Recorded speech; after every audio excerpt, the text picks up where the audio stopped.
Hello all. From today's video we are going to start with chapter number 4 according to NCERT.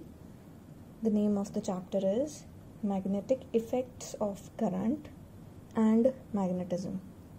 So basically the chapter with which we'll be dealing is the magnetic effects of current. So firstly, this was represented by Oersted by an experiment that if there is a current carrying loop, then that current carrying wire or loop can be anything.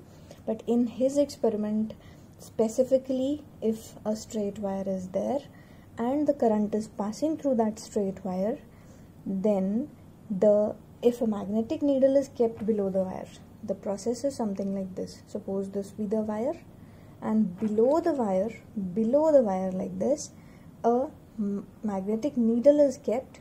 Then the magnetic needle's north pole and obviously south pole will also show some deflection. When you will press the key, the current will pass through the circuit, and when the current carrying wire is there and a magnetic needle is placed below it, then it will be a deflection. There will be a deflection seen. So basically Oersted's experiment was the first to start with, which explained clearly that the current carrying wire can also have a magnetic field. So basically, what is the law that you could learn this thing? The law is Snow rule. What do we call it? We call it Snow rule. How can we learn this rule?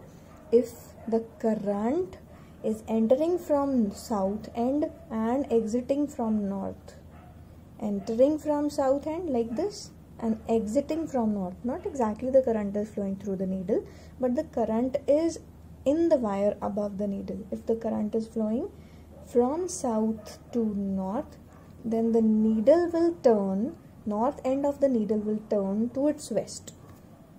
So this is a very simple law. The current is flowing in opposite direction in this diagram because this is the positive end of the battery.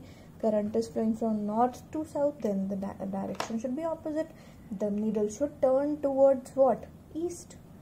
So this rule is a vice versa rule, that if south to north the current enters, north turns to west, and if vice versa happens, that the current is flowing from north to south, then the needle's north should turn to its east. So it is a very simple, just an experiment, so with which we have started the magnetism's concept. Now moving on to the next very important topic, without which we cannot explain the topics further, is called as magnetic field. So actually, if a charge is not moving, it is static, it gives rise to electrostatics. In that you can study about the forces between two charges, we can study about the charges and many things more. If the charges start flowing with constant velocity, obviously we know that should be the drift velocity, then the thing that arises is called current.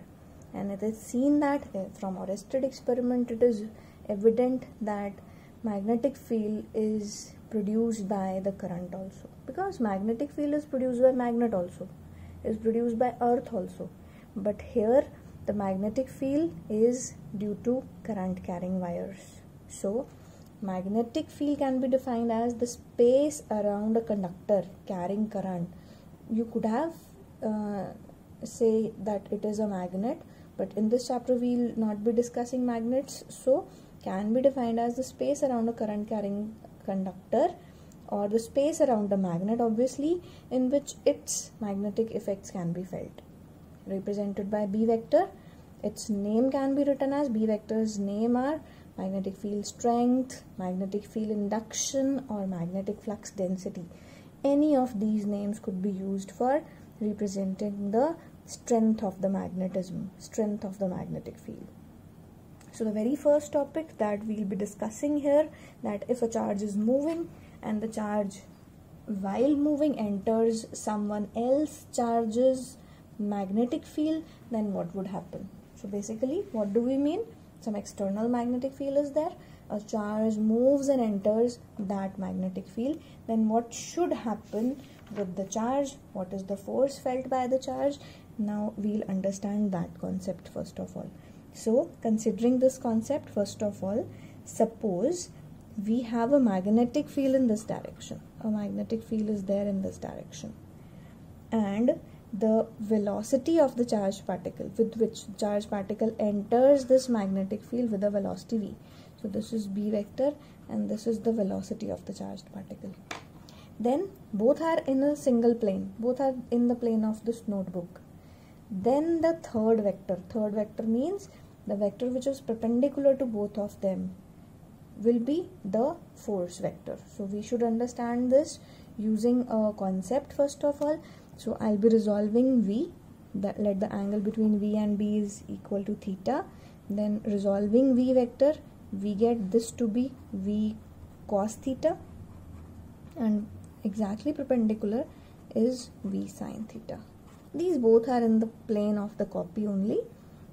The third vector that I'm talking about, I'll draw it later. So it is seen that force on a charged particle is depending on, first of all, value of charge, and depending on the v sin theta component alone. Does not depend on v cos theta component rather, but depend on v sin theta. And also it depends on the magnetic field strength. So force is directly proportional to q, v, b and sin theta. So removing this directly proportional sign, I have a constant q, v, b sin theta. Suppose the constant's value is equal to 1. We can suppose its value to be 1, or it is proved experimentally basically, and it is found that k is equal to 1, then the force will be equal to q, v, b sin theta. And we very well know from the concepts of 11th class that if two vectors are there and if sign of angle between those two vectors is written, then this means it is q, v cross b. Cross product generates a vector quantity, hence the result will be a vector quantity itself. That means f will be a vector. And from the cross product concept, we also know if two vectors are crossed, meaning their cross product is taken, then their resultant will be in what direction? You will place your right hand in the direction of velocity and then turn the fingers, curl the fingers towards the second vector through smaller angle, then the thumb will show you the direction of their resultant. What is their resultant? The resultant is force. So exactly their resultant should be drawn somewhere here. F vector. Now it is not in the plane of copy. This F vector is out of the plane, meaning this F vector is something like this. F vector is out of the plane of the copy. You have seen it from the right hand rule. So the force between when a charged particle enters a magnetic field, then the force is q, v, b sin theta, or the force is equal to q, v cross b. And the direction of this law, direction can be given by right hand rule. And what will right hand rule state? Place the right hand in the direction of first vector, move to the second vector through smaller angle, thumb will give you the direction of their result meaning their force. So this is the force acting on a charged particle which is moving inside some other magnetic field. So now moving on to the concept further. Now this law that we have studied, that F is equal to q, v, b sin theta, or F vector is equal to q, v cross b, is called as the magnetic Lorentz force. We call it the magnetic Lorentz force, right? Its name is this. And one more law that you have studied in class 10th also, force can be given by Fleming's left hand rule also. So what does the Fleming's left hand rule suggest us?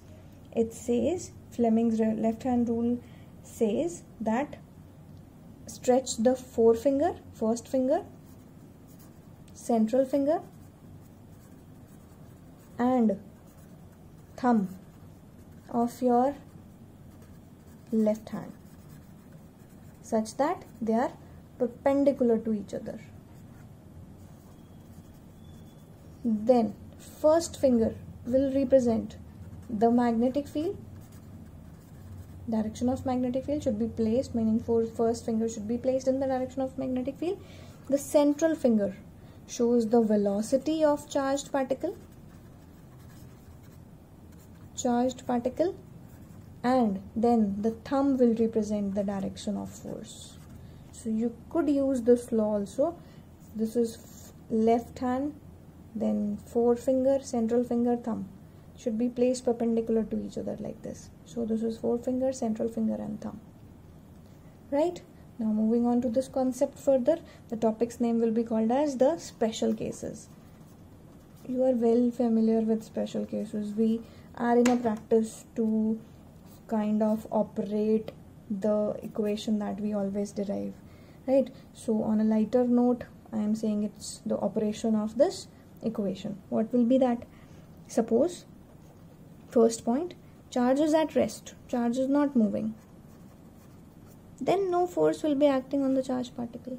Charged particle will not be acted upon by any force if charged particle is at rest and if it is moving in some magnetic field. Second point will be if theta, value of theta is equal to 0 or 180 degree. Or I would say velocity of the charged particle is parallel or anti-parallel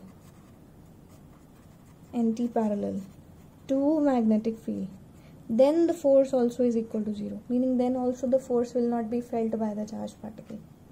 And case 3 will suggest if theta is equal to 90 degree, meaning velocity vector is perpendicular to b vector, then the force between them will be maximum, as it will turn out to be QVB sine theta, sine 90 is equal to 1. So maximum value of force will then be equal to QVB. We'll discuss this equation further also. One more thing, we can write down the definition of B vector using this law also. Then what will you be doing? You will write, say F is equal to QVB sine theta, B is equal to F upon QV sine theta. Suppose value of F is equal to value of F, don't suppose, Q is equal to 1 coulomb, V is equal to 1 meter per second, theta is equal to 90 degree. Then this equation will give rise to B is equal to F. Then how can I define B vector? So B vector, magnetic field induction at a point, can be defined as the force experienced by unit charge when moving with unit velocity perpendicular to a magnetic field will be equal to the force experienced by unit charge moving with unit velocity when moving perpendicular to the direction of magnetic field. Further, I'll be saving the page and I'll explain the units also. The units will be, magnetic field will bear the units to be Tesla. The units of the magnetic field will be equal to Tesla, and the dimensions of the magnetic field will be F upon QV. Basically it is F upon QV. Dimensions of F, MLT minus 2. Dimensions of Q, AT. Dimensions of velocity, LT minus 1. T cancels with this T. T cancels, L cancels. I'll be left with MT minus 2A minus 1. So these are the dimensions of magnetic field. You can define 1 Tesla in the same way. 1 Tesla will be equal to that much force experienced by 1 coulomb of charge moving with velocity 1 meter per second perpendicular to the magnetic field. Same manner you can explain that equation also. So in the next video we will be learning more about the magnetic field.